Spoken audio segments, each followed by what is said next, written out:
Assembly ఎన్నికల్లో భాగంగా నగరి నియోజకవర్గం, నగరి మండలం, మాంగాడు, నగరి మున్సిపాలిటీలో రాజీవ్ నగర్, నత్తం, కీలపట్టు, ఏకాంబరకుప్పం ప్రాంతాలలో ఇండియా కూటమి ఉమ్మడి అభ్యర్థి రాకేష్ రెడ్డి ఇంటింట ప్రచారం నిర్వహించారు. గ్రామాల్లో ఇంటింటికి తిరిగి కాంగ్రెస్ పథకాలు వివరిస్తూ కాంగ్రెస్ పార్టీ అధికారంలోకి వస్తే పవర్ లూమ్స్ నకు 200 యూనిట్ల వరకు కరెంటు ఉచితంగా ఇస్తుందని అన్నారు. అలాగే ఏకాంబరకుప్పం రైల్వే స్టేషన్ గేటు వద్ద అండర్ బ్రిడ్జ్ నిర్మిస్తామని చెప్పారు. కావున రాబోయే అసెంబ్లీ, పార్లమెంట్ ఎన్నికలలో కాంగ్రెస్ పార్టీని భారీ మెజారిటీతో గెలిపించాలని ప్రజలను కోరారు. ఈ కార్యక్రమంలో PCC general secretary R Babu, PCC సభ్యులు Nataraju, Mudaliar, DCC general secretary Desaiah, Chiranjeevi Reddy, rural bank మాజీ చైర్మన్ నాగేశ్వరరావు తదితరులు పాల్గొన్నారు. చేతి గుర్తు మీద ఓటు వేసి మనం ఆనాడు ఇందిరమ్మ ఇల్లులు కట్టుకున్నాం, రోడ్లు వేసుకున్నాం, బ్రహ్మాండంగా నీళ్లు తెచ్చుకున్నాం, సీసీ రోడ్లు వేసుకున్నాం, అదేవిధంగా అభివృద్ధి కార్యక్రమాలు ఎన్నో చేసుకున్నాం. అభివృద్ధితో పాటు సంక్షేమాన్ని కూడా ఇచ్చుకున్నాం, అభయ హస్తం ఇచ్చినాం, పావలా వడ్డీకి రుణాలు ఇచ్చినాం, అదేవిధంగా కరువు పని పెట్టుకున్నాం, అనేక సంక్షేమ కార్యక్రమాలు కూడా ఆరోగ్యశ్రీ తెచ్చుకున్నాం. 108, 104 అన్ని కూడా కాంగ్రెస్ ప్రభుత్వం హయాంలో తీసుకొచ్చిన పథకాలే. అనేక మంది పేదలకు కూడా ఆనాడు లబ్ధి చేకూర్చిన పథకాలు ఇవన్నీ కలిపి ఇవాళ మీరు చూస్తే గడిచిన 10 సంవత్సరాల్లో ఊర్ల పక్కన ఉన్న కొండలు మాయమైపోతున్నాయి. అదేవిధంగా ఇసుక మొత్తం దోచేస్తున్నారు. విపరీతమైన దోపిడీ, దౌర్జన్యాలు జరుగుతున్నా ఇక్కడున్న ప్రజలు కూడా ఏమి చేయలేని నిస్సహాయ పరిస్థితిలో ఉన్నారు. తిరిగి కాంగ్రెస్ పార్టీ అభ్యర్థిగా నన్ను గెలిపించండి, కాంగ్రెస్ హస్తం గుర్తు మీద ఓటు వేయండి. ఇవాళ మీరు చూస్తే రాహుల్ గాంధీ గారు ఇందిరమ్మ మనవడు బ్రహ్మాండంగా మళ్ళీ పథకాలు కూడా ఇవాళ మన ముందుకు తీసుకొచ్చే కార్యక్రమం చేస్తున్నారు.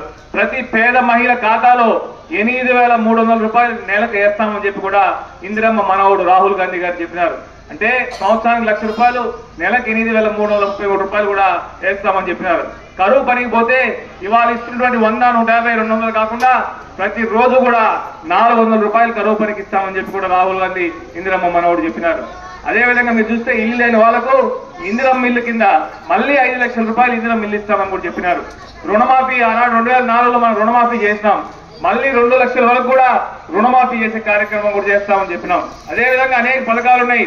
పెన్షన్ 4,000 ఇస్తామని చెప్పినాం, వికలాంగుల పెన్షన్ 6,000 ఇస్తారని చెప్పినారు. అదేవిధంగా మీరు చూస్తే కేజీ టు పీజీ మన పిల్లలు చదువుకోవాలంటే ఉచిత విద్య ఇస్తామని చెప్పినాం. స్పెషల్ కేటగిరీ స్టేటస్, ఈ ప్రత్యేక హోదా వస్తే మన రాష్ట్రానికి పరిశ్రమలు వస్తాయి, ఉద్యోగాలు వస్తాయి, ఆదాయం పెరుగుతుంది, మరిన్ని సంక్షేమ కార్యక్రమాలు కూడా చేసుకోవచ్చని కూడా ఉద్దేశంతో ప్రత్యేక హోదా ఇస్తే ఇవాళ 10 సంవత్సరాలు కూడా ఇక్కడ ఉన్న ప్రభుత్వాలు కూడా దాన్ని తెచ్చే కార్యక్రమం చేయలేదు. ఇవాళ మీరు చూస్తే కులాల వారీగా, మతాల వారీగా, ప్రాంతాల వారీగా విభజించి పాలించే కార్యక్రమం పైన ఉన్నటువంటి మోడీ, ఇక్కడ ఉన్నటువంటి జగన్మోహన్ రెడ్డి ప్రభుత్వం చేస్తున్నారు. మన వనరులన్నీ దోచేస్తూ ఒక చేత్తో ఇచ్చినట్టు ఇచ్చి ఇంకో చేత్తో లాగేసుకునే కార్యక్రమం చేస్తున్నారు. ఆనాడు మీరు చూస్తే గ్యాస్ ధర 450 రూపాయలు ఉంది. ఇవాళ ఎంత తల్లి గ్యాస్ ధర? దాదాపు 1,200 రూపాయలు అవుతుంది. అవునా? గ్యాస్ ధర 12. కాంగ్రెస్ ప్రభుత్వం ఉన్నప్పుడు 400 ఉంటే, 450 ఉంటే ఇవాళ 1,200 అయింది. నిత్యావసరాల ధరలు 3 ఇంతలు పెరిగిపోయినాయి. అదేవిధంగా ఎక్కడ చూసినా అవినీతి, ఎక్కడ చూసినా దౌర్జన్యాలు తప్ప మన పేదలకు ఒరిగింది ఏమీ లేదు.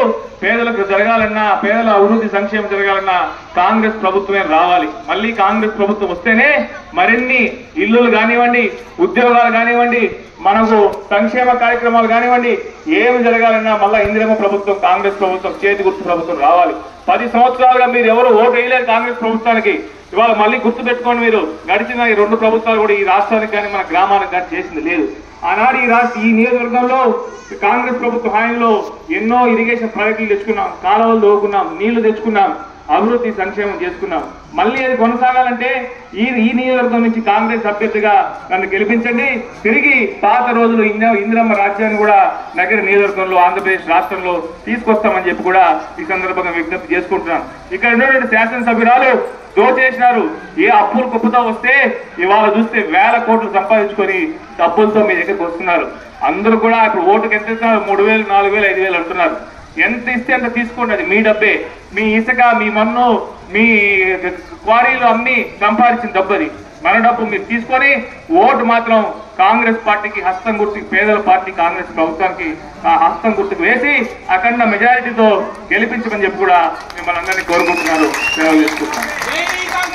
కాంగ్రెస్ మాంగాడు ప్రజలకు విజ్ఞప్తి, ముఖ్యంగా కాంగ్రెస్ పార్టీ రాకపోతే రిజర్వేషన్లు రద్దు చేసి చదువు, ఉద్యోగం లేకుండా చేస్తారు.